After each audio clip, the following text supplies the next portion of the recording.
झारखंड में लंबे इंतजार के बाद नगर निकाय के चुनाव का बिगुल बज गया है। सभी 48 नगर निकायों में 23 फरवरी को चुनाव कराए जाएंगे, जबकि मतगणना 27 फरवरी को होगी। राज्य निर्वाचन आयुक्त अलका तिवारी ने मंगलवार को एक प्रेस कॉन्फ्रेंस में चुनाव कार्यक्रम का ऐलान किया।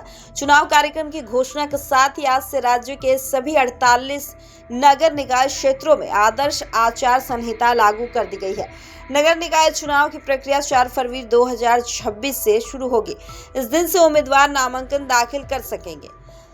नामांकन पत्रों की जांच के बाद 6 फरवरी को नाम वापसी की अंतिम तिथि तय की गई है। 7 फरवरी 2026 को उम्मीदवारों को चुनाव चिन्ह आवंटित किए जाएंगे। राज्य के सभी 48 शहरी स्थानीय निकायों में एक ही चरण में 23 फरवरी को मतदान कराया जाएगा।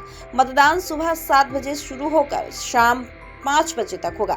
इसके बाद 27 फरवरी को मतगणना की जाएगी और उसी दिन चुनाव परिणाम घोषित कर दिए जाएंगे। इस बार नगर निकाय चुनाव बैलेट पेपर के माध्यम से कराए जाएंगे। चुनाव गैर दलीय आधार पर होंगे। आयोग ने यह भी स्पष्ट किया है कि नगर निगम चुनाव में नोटा का विकल्प उपलब्ध नहीं रहेगा, यानी मतदाताओं को उपलब्ध उम्मीदवारों में से ही किसी एक को मतदान करना होगा। राज्य में पहली बार सभी नगर निकायों में एससी, एसटी और महिलाओं के अलावा पिछड़े वर्ग के लिए आरक्षण की भी व्यवस्था की गई है। झारखंड में जिन 48 शहरी निकायों में चुनाव कराए जाने हैं, उनमें 9 नगर निगम, 20 नगर परिषद और 19 नगर पंचायतें शामिल है। इन निकायों के अंतर्गत कुल 1087 वार्ड शामिल है। कॉन्फ्रेंस की जा रही है। ये नगर पालिका आम निर्वाचन 2026 हेतु निर्वाचन कार्यक्रम के संबंध में की जा रही है। मैं ये बताना चाहूंगी कि राज्य के अंतर्गत कुल 48 नगर पालिकाओं में आम निर्वाचन कराया जाना प्रस्तावित है। इन 48 नगर पालिकाओं में 9 नगर निगम है, 20 नगर परिषद है और 19 नगर पंचायत हैं। इन 48 नगर पालिकाओं में कुल 1087 वार्डों में वार्ड पार्षदों तथा उक्त सभी नगर पालिकाओं के महापौर तथा अध्यक्ष का प्रत्यक्ष निर्वाचन गैर दलीय आधार पर कराया जाएगा। उप महापौर और उपाध्यक्ष का पद अनारक्षित है और उसका निर्वाचन अप्रत्यक्ष रूप से होगा।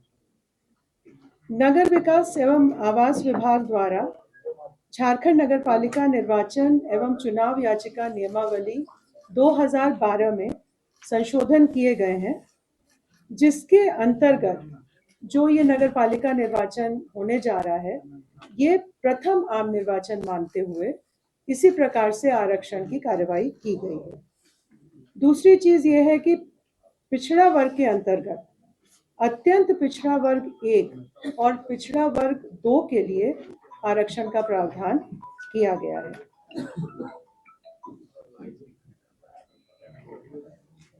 जहां तक मतदाता सूची का प्रश्न है, भारत निर्वाचन आयोग द्वारा 1 अक्टूबर 2024 को एलिजिबिलिटी डेट मानते हुए जो विधानसभा निर्वाचन क्षेत्र के लिए मतदाता सूची तैयार की गई है, उसी को ही आयोग द्वारा वार्ड वार विखंडित किया गया है, उसका डिसइंटीग्रेशन किया गया है। और इस मतदाता सूची के अनुसार नगर पालिका क्षेत्र में कुल मतदाताओं की संख्या 43,33,574 है, 43,33,574, जिसमें पुरुष मतदाता 22,07,203 है और महिला मतदाता 21,26,227 है। तृतीय लिंग के मतदाता 144 है। मैं बताना चाहूंगी कि मतदान के लिए जो आइडेंटिटी, जो पहचान सुनिश्चित करने के लिए डॉक्यूमेंट है, एक तो एपिक है जो इलेक्शन कमीशन देता है, मतदाता पहचान पत्र।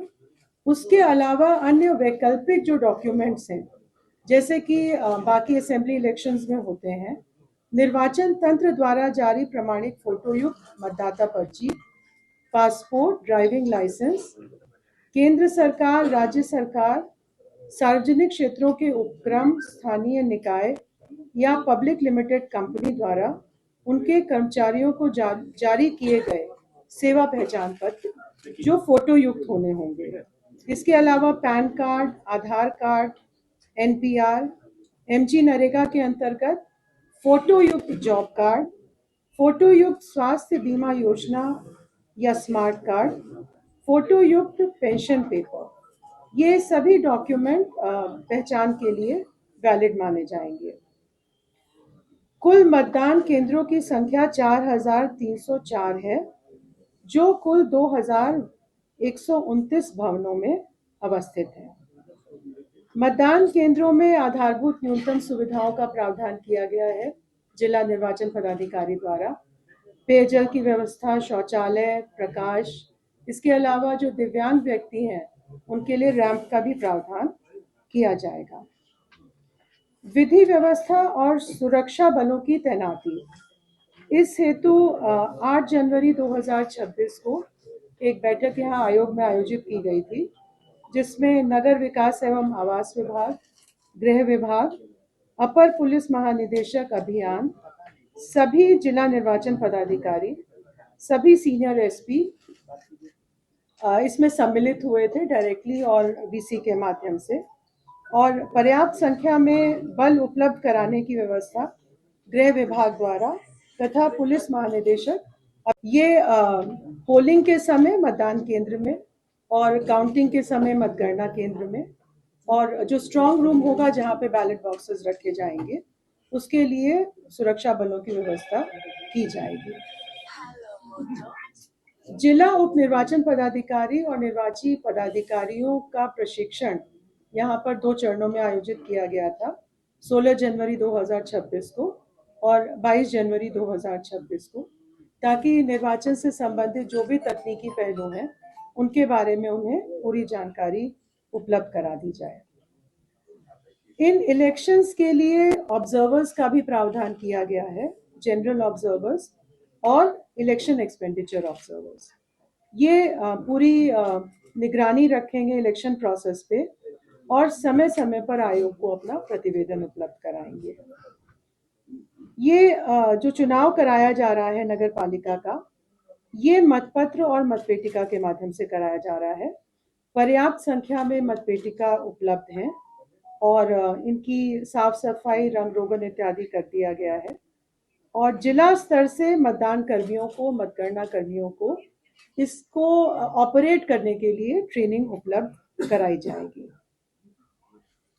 जो भी पदाधिकारी, कर्मचारी इलेक्शन प्रोसेस में शामिल हैं, वे पूर्ण रूप से निष्पक्ष और निर्भीक होकर चुनाव का कार्य कराएं, इसके लिए दिशा निर्देश जारी किए गए हैं, और इसमें किसी प्रकार की अगर कमी होती है या किसी प्रकार का कदाचार होता है तो आयोग द्वारा इसमें कार्रवाई की जाएगी।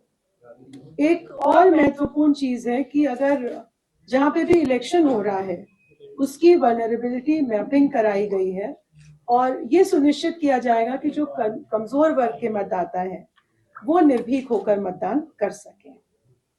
मतदान दलों का गठन एनआईसी का एक सॉफ्टवेयर है रेंडमाइजेशन के लिए, उसके द्वारा कराया जाएगा, जिससे कि इसमें पूरी तरह से ऑब्जेक्टिविटी बनी रहे। इस नगर पालिका आम निर्वाचन में नोटा का प्रावधान नहीं है और केवल कैंडिडेट्स को ही वोट देने का प्रावधान किया गया है। आज जो प्रेस नोट के माध्यम से निर्वाचन की घोषणा की जा रही है, उसके साथ ही सभी 48 नगर पालिकाओं में आदर्श आचार संहिता लागू हो जाएगी। ये पंचायत और कैंटोनमेंट क्षेत्र पे लागू नहीं होगा, केवल नगर पालिका क्षेत्र पे लागू होगा। मतगणना के बारे में बताना चाहूंगी कि सभी जिला निर्वाचन पदाधिकारी द्वारा मतगणना केंद्र और स्ट्रांग रूम का प्रावधान किया जा चुका है, उसकी स्थापना का कार्य किया जा चुका है। इसके संबंध में डिटेल निर्देश आयोग द्वारा दिए जा चुके हैं।